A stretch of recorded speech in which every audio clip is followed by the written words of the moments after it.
இந்த cancer serious பேஷண்ட்ஸில் நம்ம இன்றைக்கி பார்க்கக்கூடிய பேஷண்ட் வந்துட்டு 55 இயர்ஸ் ஃபீமேல் பேஷண்ட். மோஷன் போகிறப்போ அதிகமான ஃப்ரீக்வன்சி இருக்குது, மோஷன் போயிட்டு வந்த அப்புறமும் கம்ப்ளீட்டாக போன ஃபீல் இல்லை, மோஷனில் சில டைம் பிளட் படுது அப்படின்ட்டு சிம்டமோடு வந்திருந்தாங்க. இந்த பேஷண்ட்ஸ் இனிஷியலாக ஒரு டாக்டர்கிட்ட கன்சல்டேஷன் போனப்போ அவங்க கிளினிக்கலாக செக் பண்ணிவிட்டு பெருசாக எதுவும் ப்ராப்ளம் இல்லை அப்படின்னு சொல்லி சில மெடிசின்ஸ் ப்ரிஸ்கிரைப் பண்ணியிருந்தாங்க. இந்த மெடிசின்ஸ் எடுத்துமே அவங்களுக்கு இன்னும் இம்ப்ரூவ்மெண்ட் இல்லை அப்படின்னு சொல்கிறப்போ அந்த டாக்டர் கொலனோஸ்கோப்பி அட்வைஸ் பண்ணார். கொலனோஸ்கோப்பியில் வந்துட்டு கேமரா மூலமாக மோஷன் போகிற பேசேஜை கம்ப்ளீட்டாக செக் பண்ணப்போ அதில் மோஷன் போகிற மலக்குடல் அதில் மேற்பகுதியில் ஒரு கட்டி வளர்ந்துருக்கிறது தெரிய வந்தது. அந்த கட்டியில் இந்த சின்னதாக ஒரு பயாப்சி டெஸ்ட் அனுப்பிச்சாங்க. அதில் அது கேன்சர்னு கன்ஃபார்ம் ஆச்சு. ஒன்ஸ் கேன்சர்னு கன்ஃபார்ம் ஆனதுக்கப்புறம் பேஷண்ட்டை நம்மள்கிட்ட ரெஃபர் பண்ணாங்க.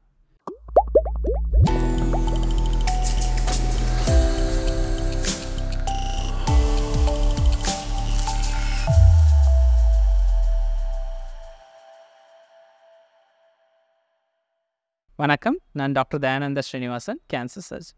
பேஷண்ட் நம்மள்கிட்ட கிளினிக்கல் செக்அப் வந்தப்போ அவங்களுக்கு அந்த கட்டி ஸ்பிங்டரில் இருந்து 10 சென்டிமீட்டர் மேலே இருக்கிறது தெரிய வந்துச்சு. அந்த கட்டி வேறு பகுதியில் பரவி இருக்கா இல்லையான்னு தெரிஞ்சுக்கிறதுக்கு ஹோல் பாடி பெட் சிடி ஸ்கேன் பண்ணோம்.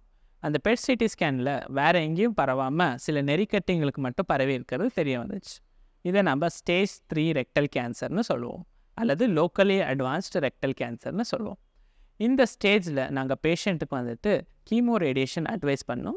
இந்த கீமோ ரேடியேஷனை அவங்க நியோ அட்ஜுவன்ட் கீமோ ரேடியேஷன்னு சொல்லுவோம். இது 6 வாரத்துக்கு கொடுக்கக்கூடிய ஒரு ட்ரீட்மெண்ட். இந்த ட்ரீட்மெண்ட் டியூரேஷனில் அந்த கட்டி சுருங்கி சர்ஜரிக்கு ஏதுவான கண்டிஷனுக்கு வந்தடையும். ரேடியேஷன் முடித்து ஒரு மாதம் கழித்து நம்ம ரிப்பீட் ஸ்கேன் பண்ணி பார்த்ததில் கட்டி நல்லா சுருங்கி சர்ஜரி பண்ணக்கூடிய ஸ்டேஜுக்கு அடைஞ்சிருந்தது. ஸோ சர்ஜரியில் வந்துட்டு நம்ம அந்த மோஷன் போகிற பேசேஜ், அதாவது ரெக்டம் மற்றும் அது நெறிக்கட்டி, இது ரெண்டையுமே ரிமூவ் பண்ணிவிட்டு கட் பண்ண கோலான மோஷன் போகிற பேசேஜுக்கு ஸ்டேப்லர் மூலமாக ஜாயின் பண்ணோம். இதை வந்துட்டு லோ ஆன்டீரியர் ரிசெக்ஷன் சர்ஜரின்னு சொல்லுவோம். இந்த சர்ஜரி பண்ணதுக்கப்புறமா பேஷண்ட் நார்மலாக மோஷன் போகிற பேசேஜ்லேயே மோஷன் பாஸ் பண்ணலாம். இந்த பேஷண்ட்டில் நம்ம கவனிக்க வேண்டிய முக்கியமான சிம்டம் என்னன்னா, மோஷன் கம்ப்ளீட்டாக இவாக்குவேட் ஆகாத சென்சேஷன் இருக்கிறது, மறுபடியும் மோஷன் போகணுன்னு தோணுறது, மோஷனில் ரத்தம் கலந்து வர்றது. இந்த மாதிரி சிம்டம்ஸ் எல்லாமே ரெக்டல் கேன்சருக்கான சிம்டம்ஸ்ன்னு சொல்லுவோம். ரெண்டாவது முக்கியமாக கவனிக்க வேண்டிய விஷயம் என்னென்னா, neo adjuvant chemo radiation therapy அப்படின்னு இந்த பேஷண்ட் கொடுத்த ட்ரீட்மெண்ட். நம்ம கேன்சரில் கரெக்டான ட்ரீட்மெண்ட் எடுக்கிறது எவ்வளோ முக்கியமோ அதே அளவுக்கு கரெக்டான சீக்வன்ஸில் எடுக்கிறதும் முக்கியம்.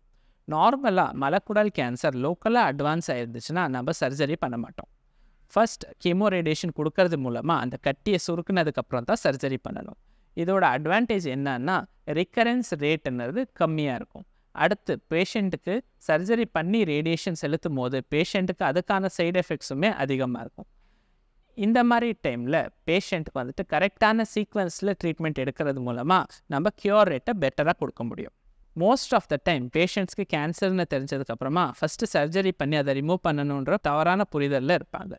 அந்த கேன்சர்ன்றது லோக்கலாக அட்வான்ஸ் ஆகிருந்துச்சுன்னா ஃபஸ்ட் அதை சுருக்கிறதுக்கு கொடுக்கக்கூடிய ட்ரீட்மெண்ட் எடுத்ததுக்கப்புறமா சர்ஜரி பண்ணதில் தான் அவங்களுக்கு பெனிஃபிட் அதிகம்ன்றதை புரிஞ்சுக்கணும்.